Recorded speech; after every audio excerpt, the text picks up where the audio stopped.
Hey there everyone, what is going on? As always, I'm Bobaton, and today is day 11. I think I said yesterday it was day 11, but today is day 11 because it's January 11th. And today we're going to go through a top 10 list where we discuss the top 10 Disney Plus shows to watch if you grew up in the early 2000s. This does not include any shows that are now new Disney exclusives, such as the High School Musical show or The Mandalorian.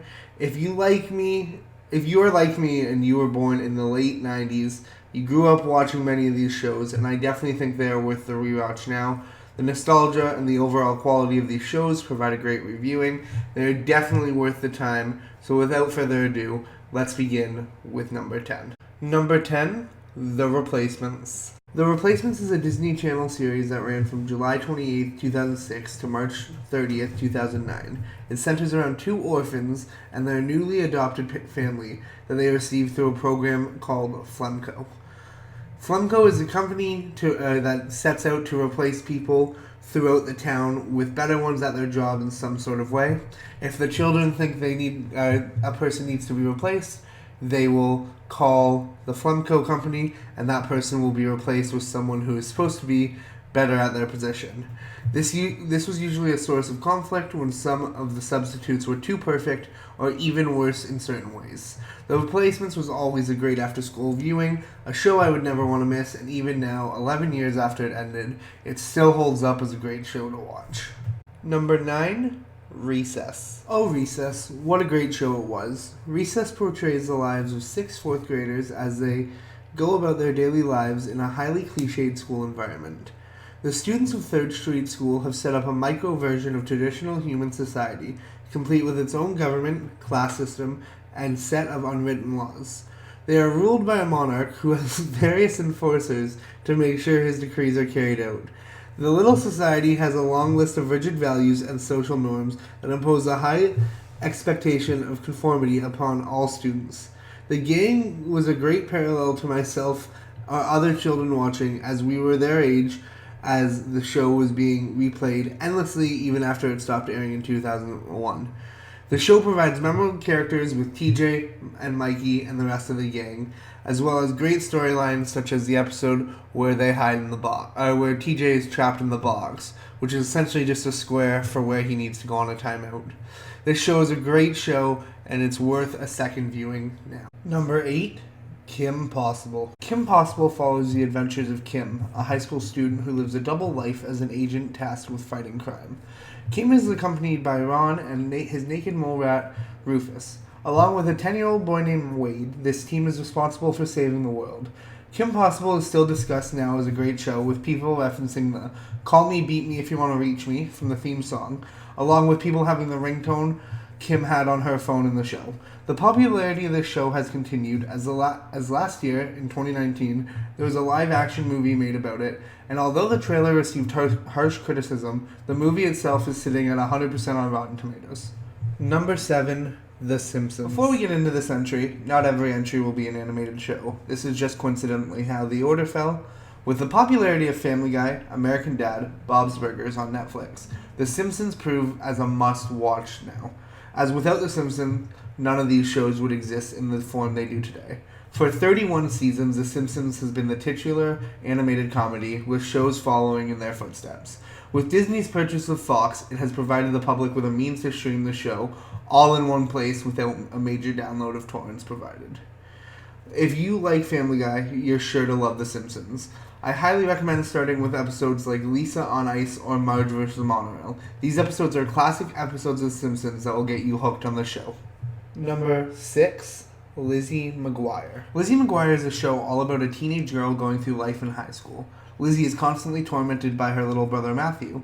When Lizzie is frustrated, annoyed, or just wants to get something off her chest, a little animated version of herself will appear to say what she's thinking. Lizzie is accompanied throughout her adventures with her best friends Miranda and Gordo. I chose to include Lizzie McGuire on this list because of the upcoming reboot that will be happening on Disney+, but as of writing this list, the original creator of the show just left the project, so the reboot may be in trouble. Number 5, That's So Raven.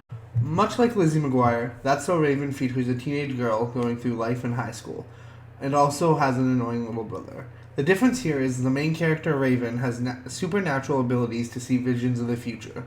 Raven uses these powers for both good and bad, sometimes getting herself into trouble and sometimes helping her realize trouble is ahead. One key incident of this is when Raven has a vision of a woman who interviewed her for a job saying that she does not hire black people. Raven uses this information to out this woman and ends up getting the job anyways. That's so Raven has received a reboot called Raven's Home, which features Raven and her best friend Chelsea living together with their children after both women get divorced. They then discover that Raven's son has inherited Raven's abilities. Number 4, Hannah Montana. Miley Cyrus plays Miley Stewart, a teenage girl living a double life as a pop star named Hannah Montana. Miley is accompanied in most episodes by her father, Billy Ray, playing a character named Billy Ray Stewart, and her best friends Lily and Oliver. Miley spends most of the show hiding her double life from everyone, all while getting into sticky situations as both Hannah and Miley. The side characters in the show also helped get this show so high on the list, with the constant interactions between Miley's brother Jackson and Jackson's kid boss Rico. These two blend well into each other, helping create a great side story that runs parallel with Miley's adventures. This show features everything from humor, music, drama, sadness, and just all-around great character interaction, which is why it placed number 4 on our top 10 list. Number 3, Phineas and Ferb. In just 104 days worth of summer vacation, Phineas and his brother Ferb do everything they can to make sure every day of their summer break is memorable. These boys do everything you can imagine to accomplish this, from building a roller coaster, to hosting the world's largest game of pinball, to time traveling. While the boys are busy trying to have fun, their sister Candace is too busy trying to bust her brothers for what they are doing. Candace is constantly trying to get her mom to catch the boys in their act, but whatever the boys did that day tends to disappear right at the last moment. This often has something to do with the side story of Perry the Platypus and Dr. Doofenshmirtz, where the doctor will create something evil and that will usually make the boys' creations disappear.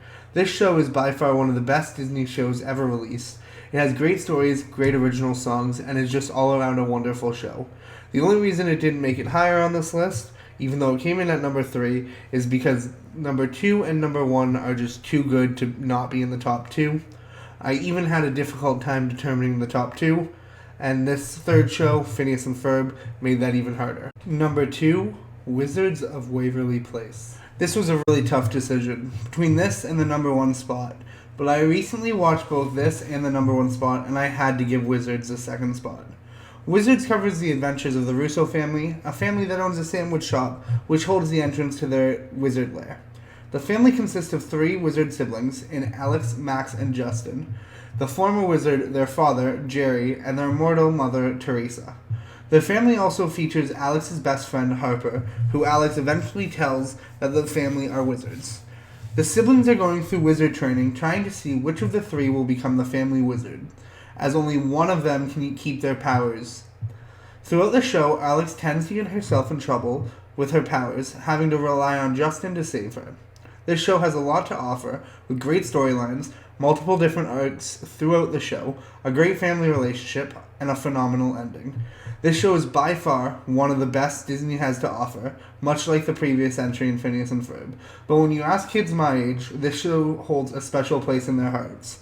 A lot of kids my age will put Wizards as the number 1 show, but I just had to go with what I ended up putting as number 1. And finally, number 1, The Sweet Life series. It just had to be these 2 shows. The Sweet Life of Zack and Cody and The Sweet Life on Deck had everything that made a great Disney Channel show.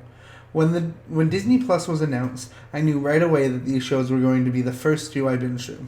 Starting with Sweet Life of Zack and Cody, the boys live in a hotel that their mother is working at, along with wonderful side characters like Mr. Mosby, Maddie, London, Esteban, and Arwen. These boys always had someone to help with their shenanigans. These boys were literally pranksters before pranksters were popular. The boys got into trouble at the hotel, the mall, and school, and anywhere else you can imagine. After graduating elementary school, the boys took to the sea and go to high school on the SS Timpton. On the boat, they are joined by both Mr. Mosby and London, but also new characters in Bailey, Woody, Miss Tutwiler, and Marcus.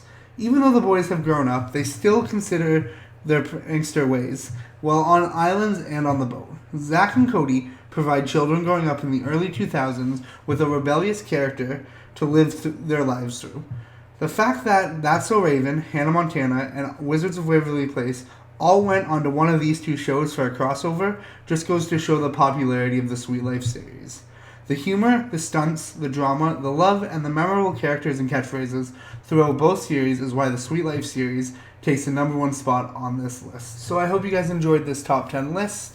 If so, please like, share, and subscribe. If you don't know what's going on this channel, I'm trying to upload a video every day for the whole year, and if I miss a day, there are consequences. So please subscribe to see every day's video. There will be more top 10 lists. There will be more great videos. There'll just be more of everything. Please hit that subscribe button, hit the like, comment down below. I hope you guys have a wonderful day.